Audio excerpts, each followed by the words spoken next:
Muy bien, buenas tardes a todas y a todos.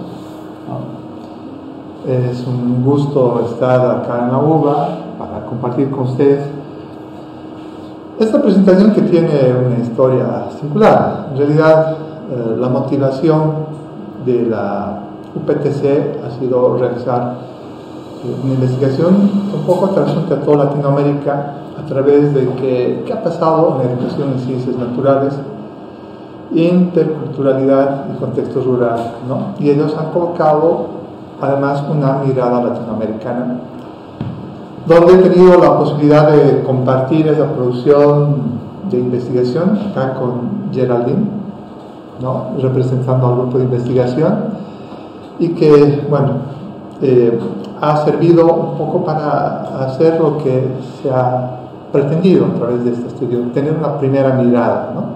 ¿Qué es lo que ha pasado en Latinoamérica? Bien.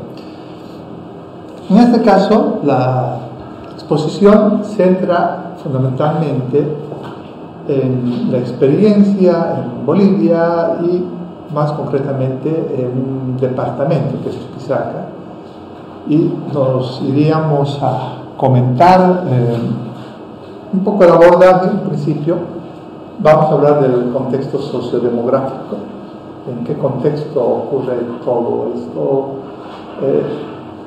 Vamos a hablar un poco de educación intercultural también, la enseñanza de las ciencias naturales en Chuquisaca, cómo ha ido desarrollándose, y la situación de la educación intercultural en la Facultad de Ciencias Agrarias. La investigación se ha centrado un tanto en la Facultad de Ciencias Agrarias, ¿no? Entonces, a través de esta presentación identificamos un contexto demográfico, la población del departamento. Como ven ustedes, tenemos un poquito más de hombres que mujeres en Chuquisaca. Estos datos provienen del censo del 2012. Estamos próximos a tener un nuevo censo, seguramente va a haber algún tema de variación, y ahí habrá conceptos como de migraciones, conceptos como, qué sé yo, de pérdida de habitantes en determinados territorios, debido justamente a los problemas socioeconómicos por los que pasa el país, ¿no? ¿Hay más gente viviendo en el área urbana? Sí, hay más gente viviendo en el área urbana, ¿no? Ustedes ven en las cifras que muestro, 283,000 personas que ya viven en el área urbana, ¿no? Y se dice que esto en el próximo censo va a aumentar aún más. Se va a ver que la población se está urbanizando, ¿no? Por varios motivos.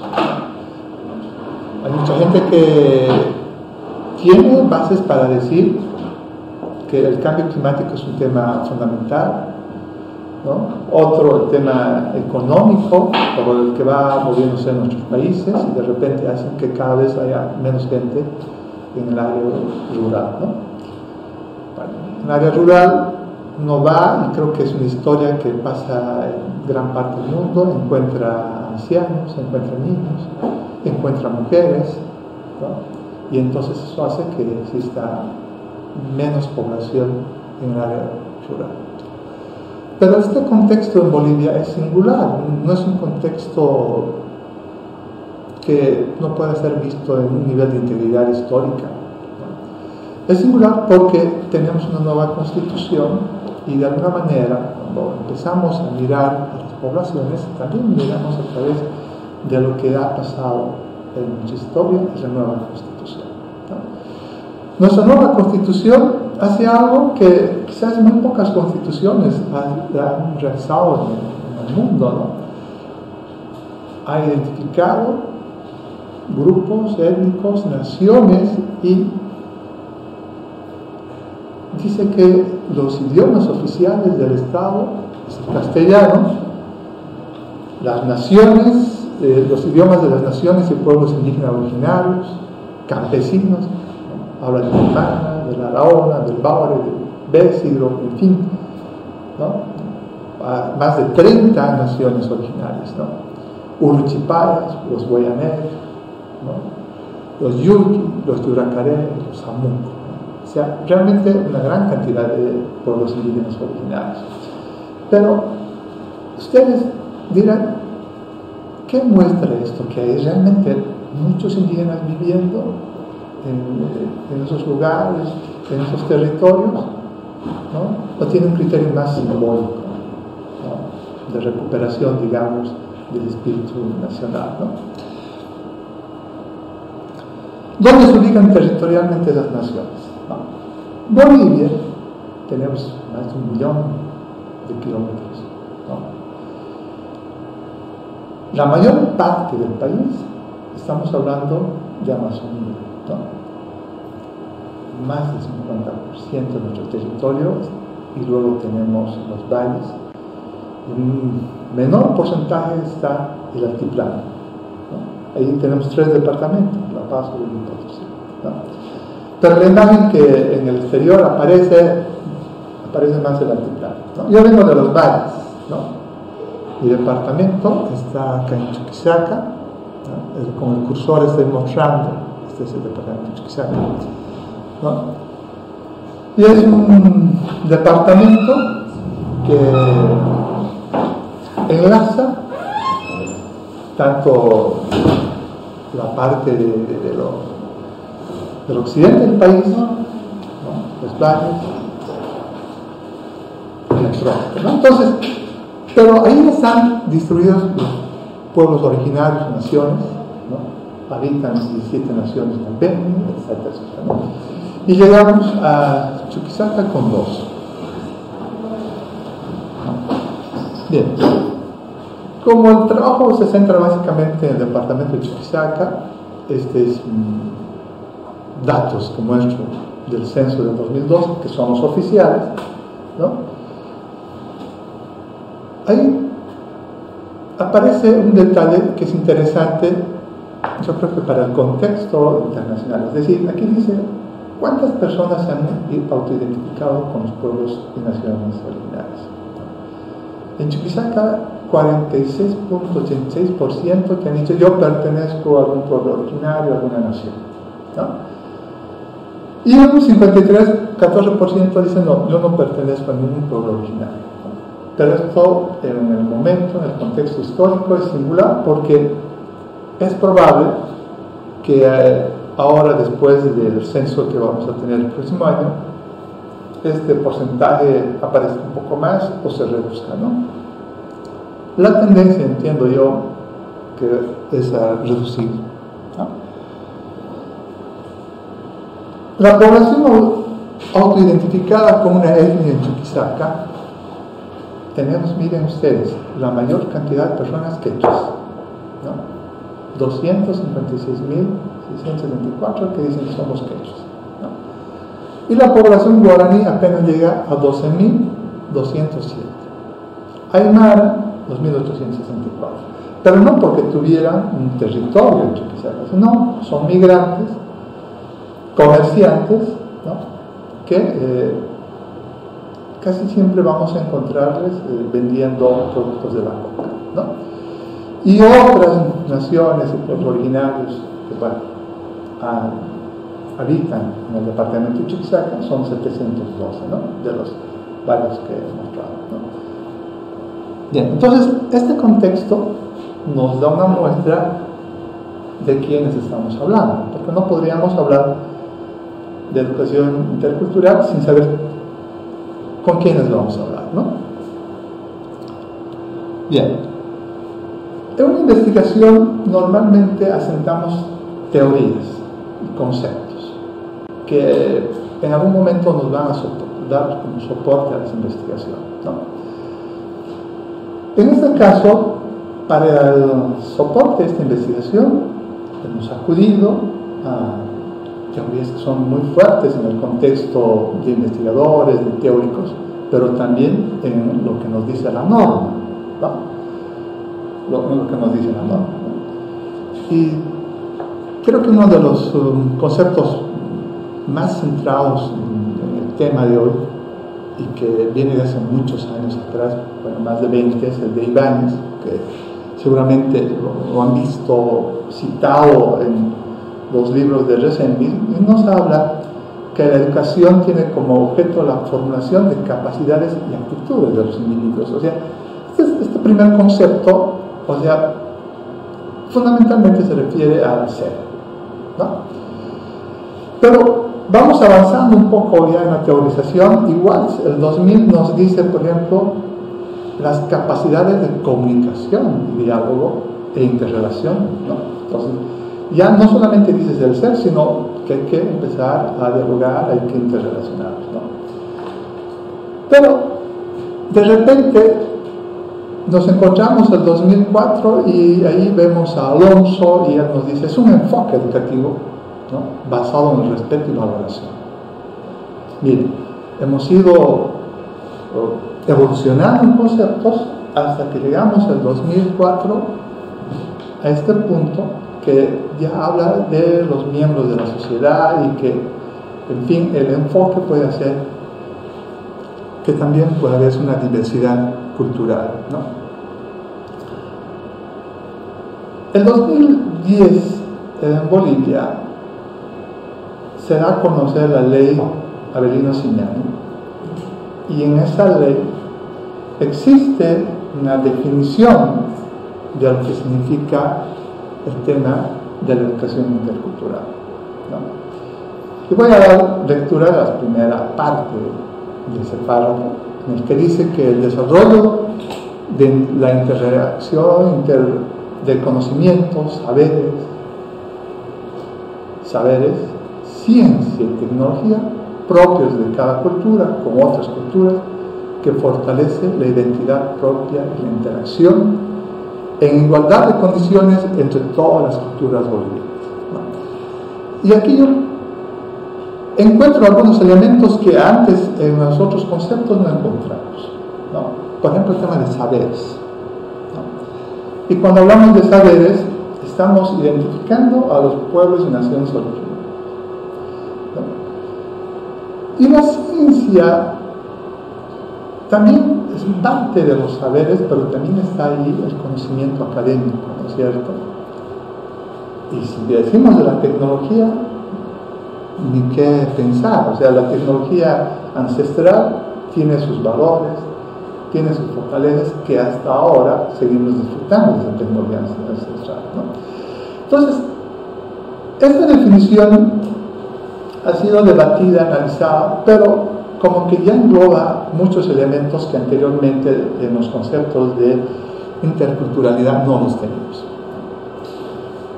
Luego, la sociedad civil también ha trabajado en estos conceptos de interculturalidad, ¿no? Yo quiero mostrarles un concepto en el que trabajamos muchos profesionales, trabajamos muchas personas de la sociedad civil, y tiene que ver con este, que es parte de un trabajo de algunas ONGs en Bolivia, ¿no?, del Consejo de Capitanes Guaraníes, y también con instituciones del Estado, y sacamos esta definición, que dice así: educación intercultural es la interrelación entre personas, grupos sociales, pueblos y naciones de diversas culturas, con un sentido de equidad, equilibrio, respeto y convivencia en estrecho diálogo, valoración, intercambio y complementariedad de saberes y prácticas en lo político, social, cultural y lingüístico. Y esta última parte de esta definición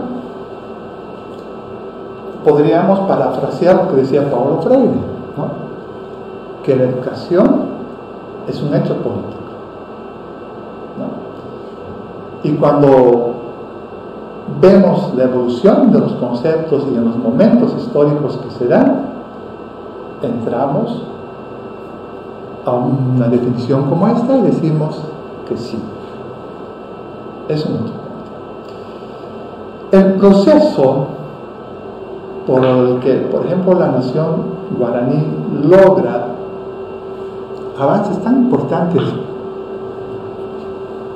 generar sus propios materiales, lleva al debate también, porque en realidad culturas que han transmitido su conocimiento a través de la oralidad, les hemos encaminado para que vayan a escribir. Y eso es muy complejo, porque llega el momento, pueden o no sentirse representados. Y otro de los temas que las naciones y los pueblos originarios reclaman permanentemente, dicen: ¿cómo ustedes que viven en las ciudades, cómo ustedes que viven en las grandes urbes o pequeñas, quieren hablar de nosotros y de nuestra forma de pensar y sentir? Para evitar esa situación, en el proyecto que hicimos esta definición, decidimos encaminar a que los recogedores de la información sean guaraníes, los redactores del trabajo sean guaraníes, los correctores sean guaraníes y los editorialistas fueran guaraníes, para no contaminar esos criterios. Y me parece la forma más justa de presentar, porque nadie más que uno mismo puede hablar de lo que es, y así lo hicieron los guaraníes. En la nación quechua no se ha hecho mucho este trabajo, ¿no? Y justamente uno de los problemas de la implementación de la ley de Avelino Ciñani es que no había este refuerzo, ¿no? Esta base, ¿no? Y entonces la sociedad civil, a través de las ONG, de las fundaciones, hicimos este trabajo, ¿no? Entonces, ninguna ley puede implementarse educativamente hablando si es que no tiene los elementos, las herramientas oportunas, ¿no? Oportunas. Bien, entonces una vez que vemos todo este proceso histórico, esta evolución de la educación intercultural, es que nos animamos a decir qué son las ciencias naturales, ¿no? Entonces, porque las ciencias naturales, el conocimiento básico que tenemos está en la física, la química, la astronomía, la geología y la biología, ¿no? Pero entonces, ¿dónde entra, por ejemplo, la agricultura? Y entramos en el tema de las clasificaciones y decimos que las ciencias naturales en los grupos de ciencias de la vida, ahí sí encontramos la agricultura, la ciencia de los alimentos, las industrias farmacéuticas, la medicina y la salud. Estas son las ciencias fácticas que se pueden medir, que se pueden dimensionar, que pueden tener la posibilidad de un desarrollo, ¿no? Y entonces, situándonos conceptualmente en el tema de interculturalidad y conociendo la importancia que tiene, especialmente para Latinoamérica y Bolivia, el tema de las ciencias fácticas como la agricultura, es que hacemos este trabajo de investigación. No nos olvidemos que Babilón, en los centros de origen en el mundo, ha situado como uno de los centros de origen del mundo a Perú, Ecuador y Bolivia. Ahí está la mayor cantidad, ¿no?, de recursos biogenéticos que existen en el planeta y que hemos aportado a la humanidad para la alimentación. Entonces, de ahí está la importancia, ¿no? Ahí está la importancia. Y esto tiene que ver también con el tema del desarrollo de los pueblos, y que no hemos tomado en su momento la atención de ello. Bien. ¿Cómo se da el tema de la enseñanza de las ciencias naturales en Chuquisaca, ¿no? La fundación de la universidad en 1624, siendo la tercera universidad en fundarse en América, ¿no?, nos da la posibilidad de hablar de que a partir de este momento ya existe un nivel de formación. ¿Y qué se daba en las cátedras, ¿no? Se daba derecho, ciencias naturales, la lógica y la metafísica, Es interesante ver que en 1798 ya aparece la carrera de medicina.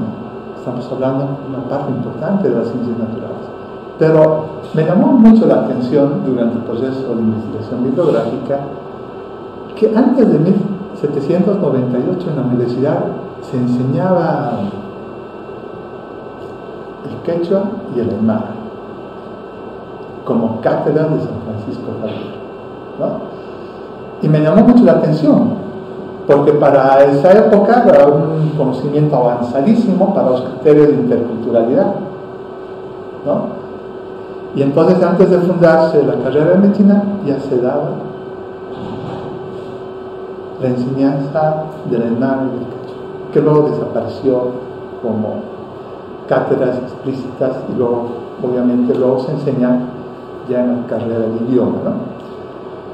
La facultad en la que estoy es la primera facultad técnica de la universidad y nace en 1942, ¿no? Luego, al 2023, ya la Facultad de Ciencias Agrarias está en las 4 regiones de Chuquisaca, con todos los pueblos originarios presentes en el departamento. Bien, ¿qué metodología hemos seguido, no? 106 docentes, una muestra de 20 docentes, y la muestra ha sido no probabilística intencional, ¿no? No intencional, o sea, no hemos hecho al azar, ha sido no intencional con todos los sustentos que vienen acompañados de esta metodología. En fin, las preguntas de investigación, y depende de las escuelas que cada uno se adscriba, ¿no? No sé, Vygotsky, o de repente, como ese criterio constructivista que no quiera identificar las consultas, las preguntas, es que hemos realizado. Por ejemplo, la primera pregunta que tenemos es, dentro de nuestra muestra, ¿tiene formación en interculturalidad? Esa fue la primera pregunta, ¿no? La segunda, ¿utiliza herramientas pedagógicas para fortalecer la interculturalidad? La tercera, ¿qué capacidades claves requiere un docente para desarrollar la educación intercultural? Además, estrategias que utiliza como docente para incorporar los enfoques de interculturalidad en el aula. Otra pregunta también ha sido, ¿cuáles son las actividades que denotan la formación intercultural? ¿Tiene algún ejemplo en el contenido de su asignatura que denote la educación intercultural? Bien, estas preguntas, que son preguntas de investigación, se han pasado a la muestra, al grupo de docentes, y ellos han ido respondiendo de tal forma que nos han dado la posibilidad de ver que, por ejemplo,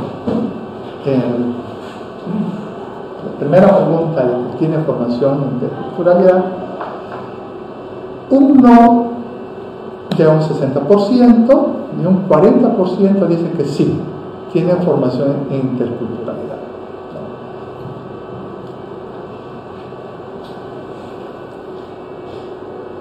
¿Utiliza herramientas pedagógicas para fortalecer la interculturalidad?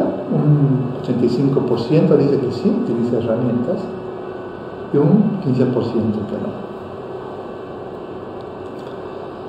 ¿Qué capacidades claves requiere un docente para desarrollar la educación intercultural?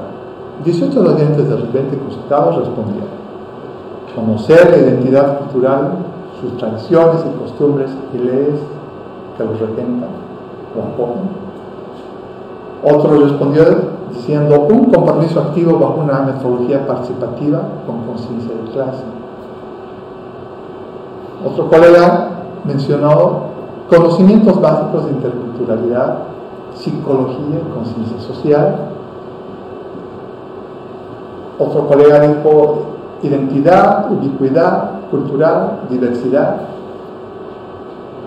Conocer las diversas culturas de Bolivia, conocer sobre la cosmovisión. Otro colega también decía saber rescatar saberes empíricos, inteligencia emocional, formación, interculturalidad, saber escuchar, comunicación, determinación, humor y responsabilidad. Conocer el contexto donde se desempeña como profesional, comunicación, formación u orientación, conocer los paradigmas del desarrollo rural, realizando visitas al área rural y compartir conocimientos en el proceso de producción agrícola, conocer las características que poseen cada una de las culturas existentes en nuestro país. Cada una de estas respuestas, como ustedes ven, han sido respetadas porque encierran mucha riqueza, mucho valor, y básicamente una de las quejas que tenemos los investigadores es que cuando somos muy tajantes con las metodologías, estas participaciones las convertimos solamente en números, ¿no? Y vale la pena, tratándose de interculturalidad, tomar en cuenta el valor de la opinión de cada una de las personas. Entre las estrategias que utilizan, hay un 67% que dice que relaciona los saberes locales en los conocimientos académicos, con los conocimientos académicos. Un 28% dice reconoce, valora y rescata los conocimientos y saberes propios de la cultura local, y otros dicen ambos, ¿no? Pero sin lugar a dudas, el tema de relacionar los saberes locales con los conocimientos académicos me parece que es una fortaleza, ¿no?, que el mundo académico, el mundo de las universidades debemos seguir adelante. ¿Cuáles son las actividades que denota la formación intercultural? Actividades de formación intercultural como lecturas de clase, estudios de caso, un porcentaje interesante, pero el mayor es: se incentiva el estudio, conocimiento de las comunidades rurales en las que se encuentra la unidad académica, ¿no? En Chuquisaca, como les comentaba, tenemos dos culturas principalmente, ¿no? La quechua, la guaraní. Entonces, las unidades académicas que están en el Chaco y que están en relación con la nación guaraní, de repente tienen la posibilidad de producir materiales que van en relación a la biodiversidad y la agrobiodiversidad, ¿no?, como elementos fundamentales. Y el trabajo en grupo, que es valorado como un 25%. ¿Tiene algún ejemplo del contenido de su asignatura que denote la educación intercultural? Será una de las preguntas, ¿no? Y las respuestas son muy enriquecedoras. Por ejemplo, valoración de variedades nativas e investigación, acción participativa. El tema de las variedades nativas cobra mucha importancia, no solamente por el tema del cambio climático, sino por el tema nutricional, ¿no? En el tema del maíz, nosotros tenemos como país, ¿cierto?, maíces que no los vas a encontrar en otro lugar, ¿no? Bueno, venimos debatiendo, ¿no? Decimos que el maíz es de origen centroamericano, guatemalteco. Hay una última teoría que dice que está en el sur de nuestro continente y que parte de estaría en el territorio boliviano, en fin. Y estas investigaciones tienen que ver mucho con el tema de los parientes silvestres, ¿no? Entonces dice, es una discusión rica, pero el maíz es americano, mesoamericano, dicen gran parte, pero estas investigaciones nosotros hemos querido, digamos, fortalecer también a través de los guardianes de la agrobiodiversidad, que son pueblos originarios, ¿no?, y que son ellos los que conservan en realidad. Diagnóstico y análisis de problemas, priorización de necesidades, planificación, ejecución de proyectos de desarrollo, bajo un seguimiento y evaluación de las actividades previstas, en formación participativa con cada uno de los sectores involucrados en el proyecto. Esta referencia es a los trabajos que desarrolla la universidad en los municipios, en las comunidades, donde tratamos de incorporar a los diferentes actores que hacen a la formación, pero también al desarrollo local, como los municipios, ¿no? Identificar los conocimientos previos de los estudiantes. Esta es una parte fundamental, el saber con quiénes se está trabajando, de dónde vienen, y creo que las corrientes pedagógicas actuales todas confluyen en decir que cuando alguien entra al aula viene con un cúmulo de conocimientos que debemos aprovechar, ¿no? Y ese cúmulo de conocimientos viene a ser parte de los saberes, y los saberes son los que se han ido transmitiendo de generación en generación y que finalmente pueden hacer de que tengamos mayor éxito en el momento también de dar una respuesta a la problemática de la sociedad. Organización comunitaria y saberes ancestrales, ¿no? En la misma línea, catalogación utilizada y etnobiológica de los vegetales. En este punto, si me permites, la facultad ha realizado muchos trabajos, por ejemplo, que identifica pueblos en plantas, con los diferentes miembros de las comunidades, en los que, bueno, nos hemos permitido identificar lo que hacen los pueblos quechuas, los pueblos guaraní, sacar sus conocimientos, sus saberes locales en beneficio general de la población, ¿no?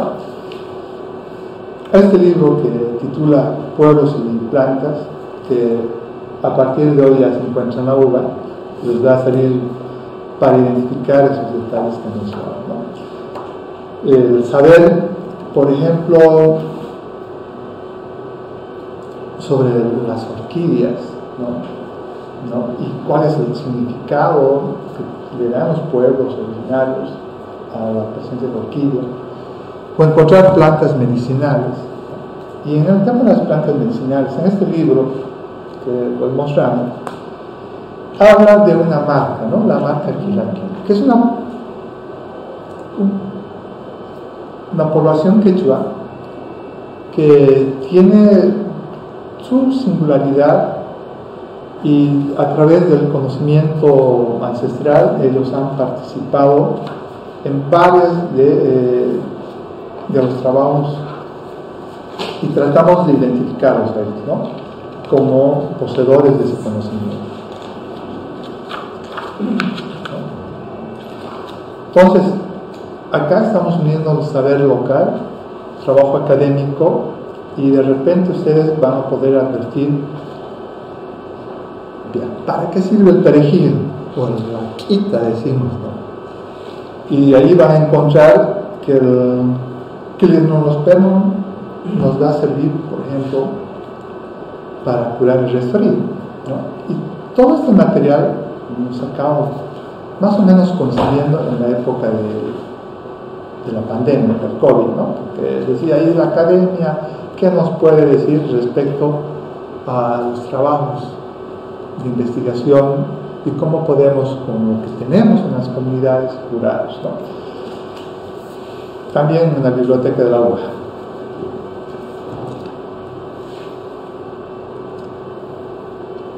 Es importante catalogar, ¿no?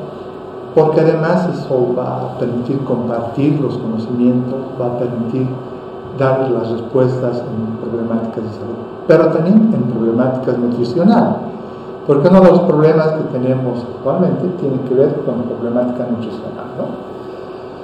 El territorio y la función del suelo como encargado de dotación de alimentos es otra de las respuestas.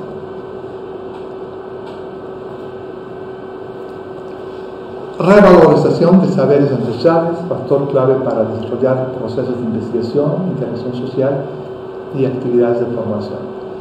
Elaboración de planes participativos, comunicación y convivencia, uso de nombres locales de cada región, comunidad, hechos y mariscos.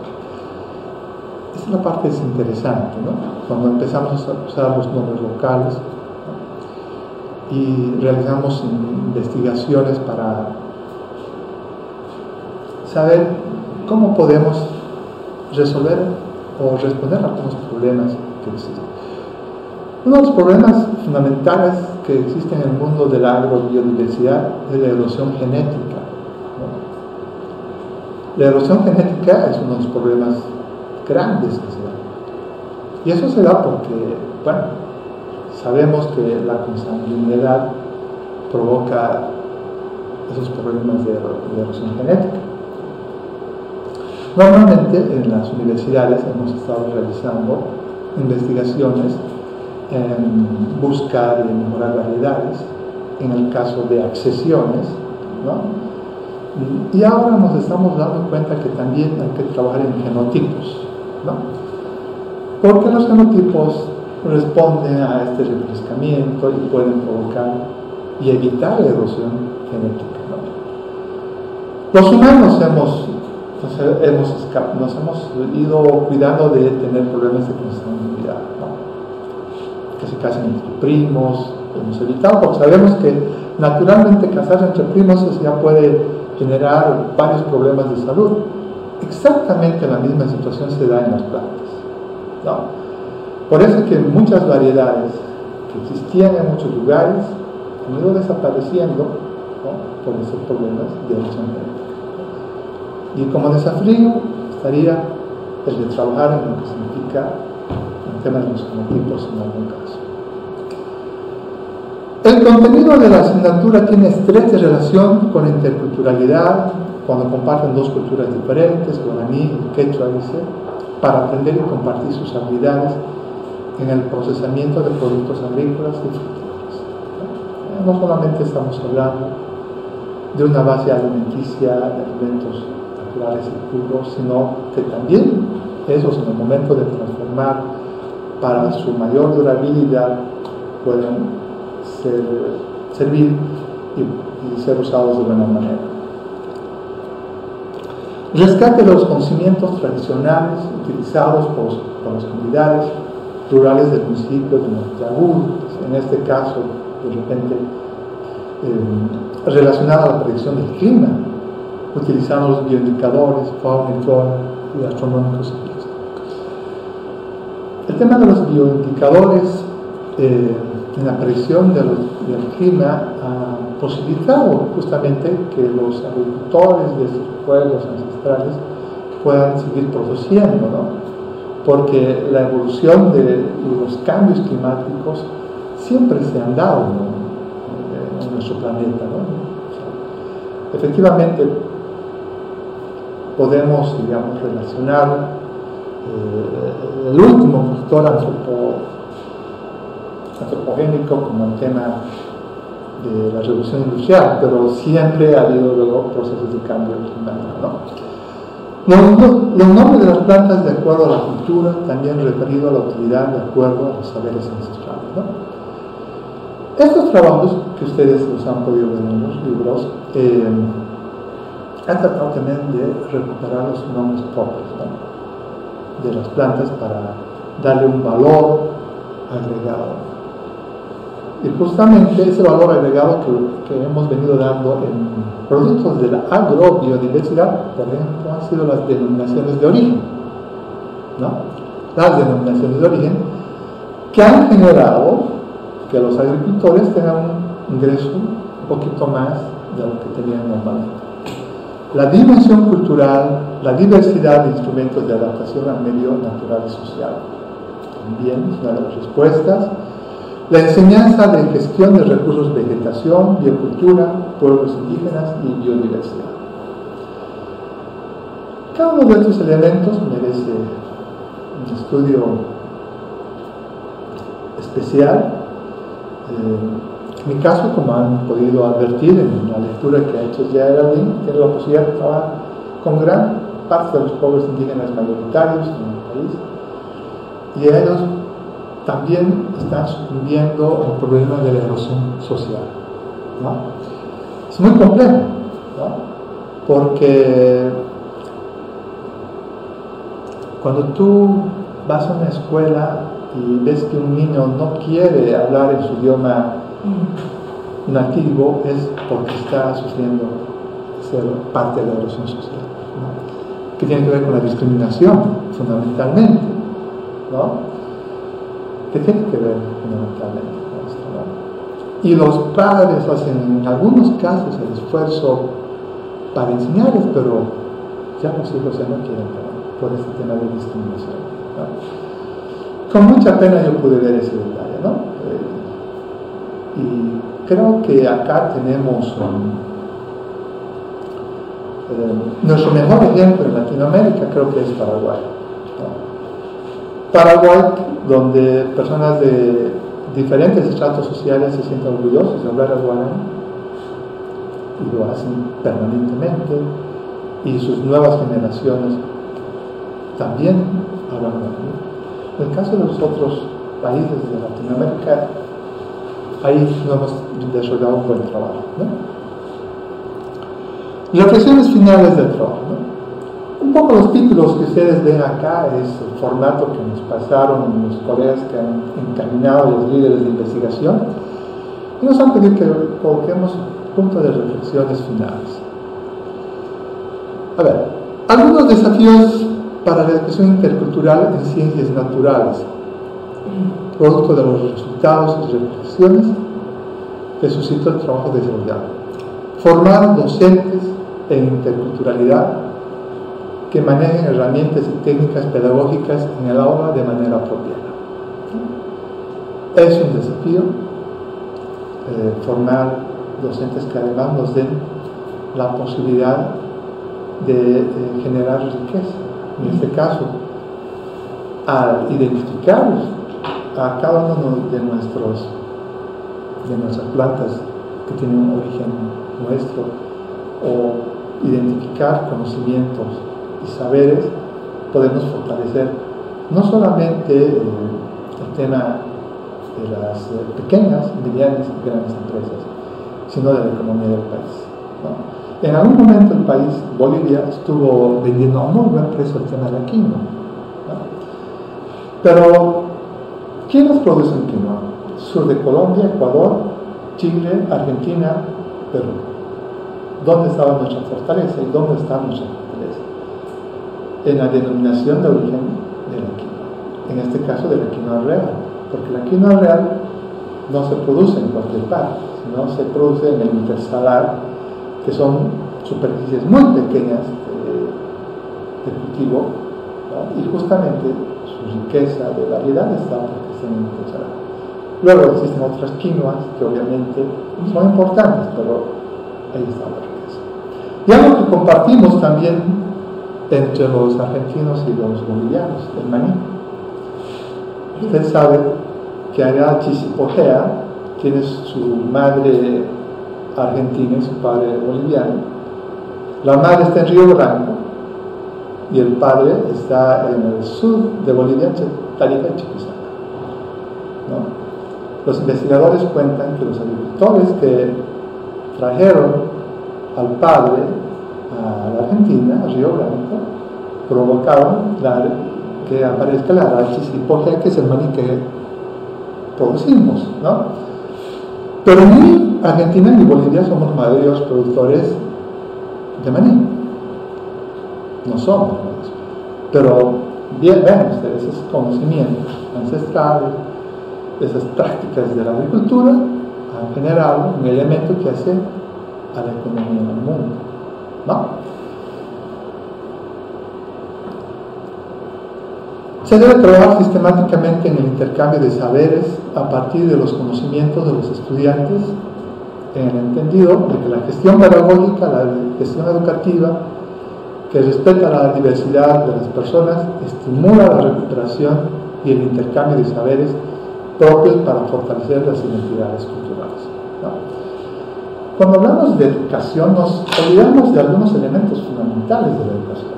La educación no solamente es transmisión de conocimiento, sino que también tenemos que hablar de hábitos, ¿no? Valores, destrezas y habilidades, ¿no?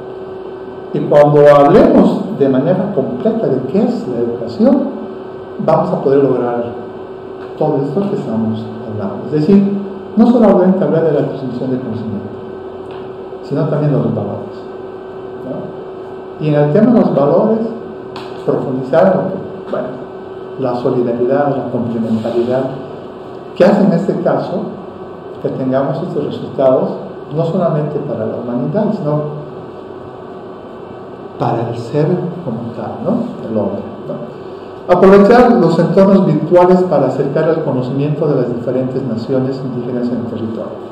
Bueno, entiendo que esta participación está siendo grabada y justo va a responder a esa reflexión, ¿no? Es importante el conocimiento de cada uno de los pueblos, de las personas, y solo de esa manera vamos a poder construir lo que significa una sociedad más feliz, ¿no? La educación digital no tiene restricciones de tiempo ni espacio, ¿no? Es permanente, está disponible a toda hora, en cualquier momento y en cualquier lugar. La lentitud tradicional de los sistemas educativos para acoplarse a los nuevos tiempos es ampliamente reconocida. Claro, ahora podemos tener clases asincrónicas y sincrónicas. Y bueno, está disponible los 360 días del año, quien quiera tomar una lección que no la tomó en su momento, quien quiera tomar una reflexión también académica, como en este caso, que quizás por diversos motivos no puede lograr, ¿no? Hay que incorporar en los contenidos temáticos la interculturalidad, por consiguiente denotar actividades en el entendido que estas se fortalecen a través de los conocimientos locales, ¿no? Este reconocimiento de los unos y los otros es importante, ¿no? Solamente cuando existe un reconocimiento podemos hablar de interculturalidad. ¿Cómo reconocemos el valor de cada una de las personas? Parafraseando a Alberto Sánchez, un famoso escritor peruano y ex vicepresidente, decía, ¿no? Cada persona que se mueve de un lugar a otro trae consigo la cultura de su pueblo, ¿no? Y creo que en este caso, cuando recibimos en el aula a los estudiantes, estamos recibiendo un cúmulo de conocimientos que muchas veces no valoramos. Muchas veces no valoramos. Es posible que uno de esos jóvenes nos esté trayendo una solución a un problema de salud simple, ¿no? En base a un conocimiento de medicina tradicional. Claro, y nosotros hemos tratado en diferentes investigaciones, mis colegas Marta Serrano, Julia Gutiérrez, han hecho su trabajo. Justamente, por ejemplo, altironocline tormentosa luzbi, que es una asteracia, como conocemos como la huira, ¿no? Sirve mucho esto para la tos y el resfriado, ¿no? Y algunos incorporan la leche más, ¿no? Para que todo esto pueda ser completo. Gracias, y Azoropay en guaraní y Pachi en quechua, que también significa gracias. Eso ha sido todo.